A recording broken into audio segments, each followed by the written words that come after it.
Hi, I'm Rob the accountant, and this is Rob Speaks. You know, I don't really know who I dislike more, Marco Rubio or Senator Ted Cruz. Okay? I don't understand how you can go from small hands on a national debate stage where your competitor says you basically have the tiniest wiener in the world, right? You get your ass kicked in the primary. Then you go out on this rampage about being all pious and speaking out, for the first term. And then the second term, you're just on your knees, blowing smoke up somebody's ass so that you can raise your profile? So you could be what? Let me ask you this. Why would anybody want a person who works for a person? Because I ain't got no problem with Trump. I'm just saying, when you get insulted and you get basically told you got a small wiener in front of the whole world, and you think you're cool, honestly, Marco Rubio, prior to Trump, was like one of the most fiercest Russian critics in the world. And it's just so strange to see somebody do a complete 180. Everything this guy believed in, he just it went out the door. And the thing that I really dislike about Senator Cruz, and I really dislike about Marco Rubio, is they're both Cuban diaspora, or they come from families that fled Cuba, right? And yet neither of them actually helps minorities in this country. Ted Cruz has got to be the most anti-immigrant senator in the country, most anti-everything in this country. He hates everything about America. I don't even know why Texas Texas maybe should just succeed because they hate America too. I don't know, not people in Texas, but Texas, the government just hates everybody else in America. But Marco Rubio's from Florida. He's elected by, supposedly a lot of Cubans and people that like him, but he doesn't do anything for us. And then he just capitulates. So, you could go out and you create the best resume in the world. You could go, click your elbows with whoever you want, all those people in the world you think. But I don't understand how any man takes Marco Rubio seriously. How can you? Really, this is just streets 101. You can't be on the street and have someone say, hey, you got small hands, and then go work for that person and think the other people who saw that are going to think highly of you. But I just wanted to scroll down on another point. And I just think this is my point. Here we go.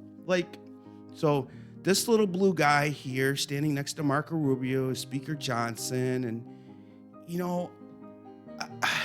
okay, adoration is one thing, all right? Okay, you can like somebody, you can be for somebody, but look at all these people. First of all, they're out in the sunshine. It's hot. Don't these people wear shorts? Anything? It's just always suits. Second of all, it's why do they gotta do all this? There's 360 million Americans, right? Let's just say 80 million of them are children are in school every day. The rest of us are at work. And these people, look at them. They just stand there. It's this guy over here on my left-hand side of the screen here. He looks so bored. And the reality is there's a certain aspect of government that needs to occur.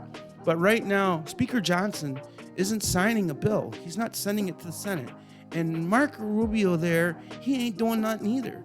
And who are those other people? Who knows? They're just a bunch of nobodies that, bought access one way or another. But it's just when we go to church every Sunday, we go to church to listen to the pastor because he's giving us a sermon and a message.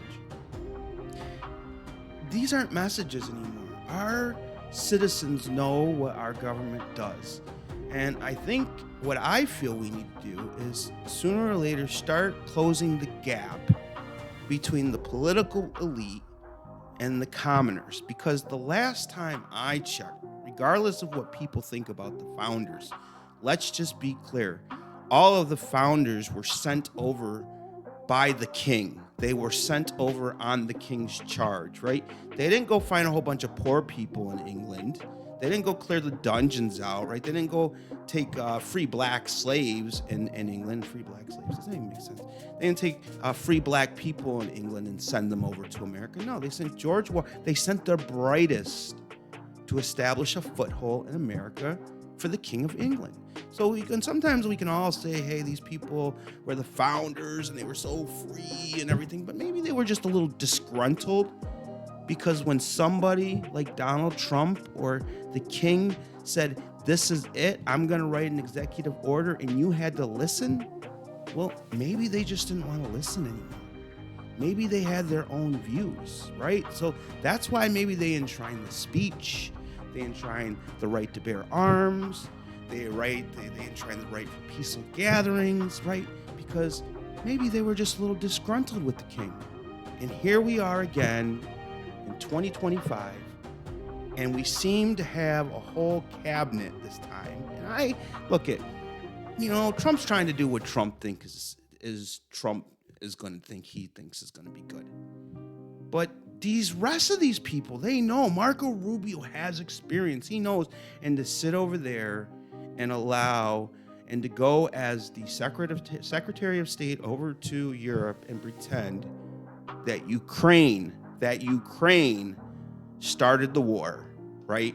That Ukraine started the war. To go over there and echo that view, even if you're the Secretary of State, it just shows why Donald Trump was right, and you got small hands, and your whole mindset about you is just so tiny. And if there's one thing I could say to you, Mr. Marco Rubio, I would just pray for you and say to you that I hope that as a senator who's been the senator of Florida for God knows how many years, right? We don't even talk about the entrenchment of the senators, is that you're really not doing things that 10 or 15 years from now, are gonna hurt us.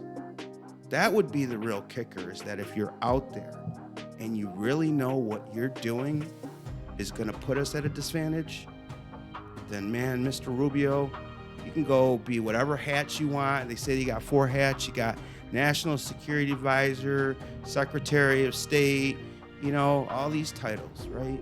Because the biggest title of your life right now is that you bow to a king who isn't a king, who's supposed to be a president, and for some reason only cares about the people around him who make him feel better.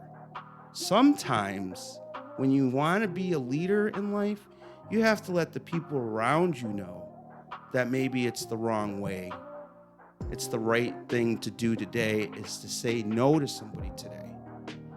Just go back to, sometimes we all go back here a lot to Abraham Lincoln. And just think about Abraham Lincoln. The whole country had enshrined for many, many years slavery. And here's this guy who wants to change it all. Just think about that for a minute. That took real leadership, right? Going to Europe and saying Ukraine started a war after your hands got called little on a debate stage with Donald Trump. You could think all the esteem you want is rising in your world or in Trump's world. But to the rest of us, you just look like a clown. And to me, the one thing that makes it look bad is you do a disservice to all Spanish minorities because you use that you're Cuban so profoundly, as if everybody who is Cuban would do the same thing or come to the same conclusion as Marco Rubio. I'm Rob. Hope you guys have a good night. Until next time, bye for now.